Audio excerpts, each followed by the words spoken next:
Hello everyone, today's topic is sector. So in this video lecture we will try to see what is sector, what is the area of sector and what are the basic formulas related to the sector.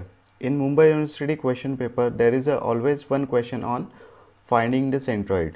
So to solve this question properly you should know what are the basic formulas related to the sector. So what is sector? If you know, please write it in a comment box. So whenever you want to imagine a sector, imagine a piece of pizza. So it has two edges, edge 1, edge 2 and this curved surface. So it is a part of pizza but it has two radii, this is the center, and two radii and a arc. So by definition we can say that sector is a shape, it is a part of circle but it has an arc and two radii. So this is a basic definition of the sector. After this, we'll see how to find the area of the sector. So before going to the area of the sector, we should know basic shapes. So as we have defined, sector is a part of circle. So first we will find out the area of circle. So as we can see, the angle included between this is total 360 degree. So by definition of the area is equal to this theta. Theta is nothing but the included angle. So it is 360 divided by 360 into pi r square. So area becomes pi r square. Now we'll go to the next shape. Can you identify this shape? It is the semicircle. Now radius is r. The included angle is now, instead of 360 it is 180 degree. So now we'll put the value of theta. Instead of 360 we'll put 180 degree. So it becomes a is equal to half pi r square. The next shape is, what is the name of this shape? It is a quarter circle.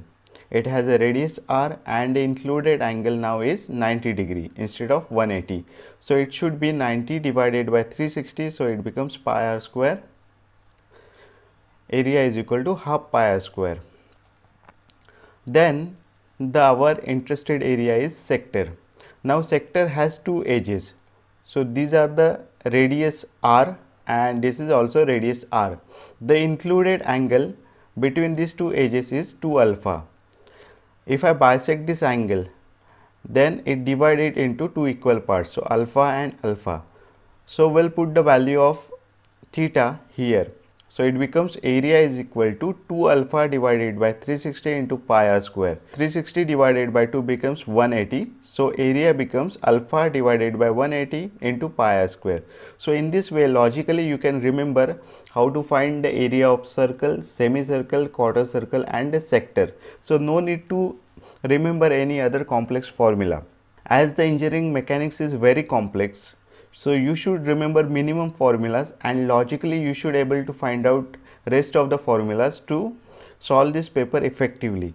So here we get the value of area is equal to alpha divided by 180 into pi r square. So it is derived from this basic formula. Area is equal to theta divided by 360 into pi r square. The value of theta is 2 alpha here. So that's why it's become alpha divided by 180 into pi r square. Now we'll find out the centroid of the sector. So this is your sector, radius, and this is the included angle 2 alpha. Now if I split it horizontally, if you cut this sector into two parts, part 1 and part 2, then you will observe that they match each other. It means that the sector is symmetric about the horizontal axis. That's why the y bar of this sector becomes 0. Now think about the x bar. Centroid will be located near the maximum area. The area is not maximum here, here it is not maximum, here it is not maximum. So it is somewhere here we get the maximum area. That's why this x is equal to, so we should remember this formula, x is equal to 2 into radius into sine alpha.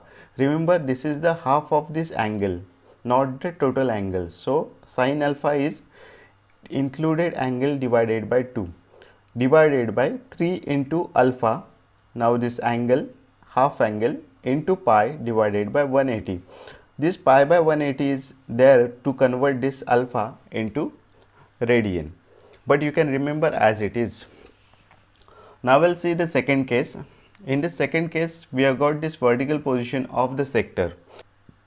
2 alpha is the included angle between two edges. This is the location of centroid. Now if you split this sector vertically, it divided into two equal parts. Now this part 1, part 2 match. It means that it is symmetric about the vertical axis. So here we get the value of x bar is equal to 0. So y bar is equal to 2 into radius into half of this included angle sin alpha divided by 3 into half angle into pi divided by 180.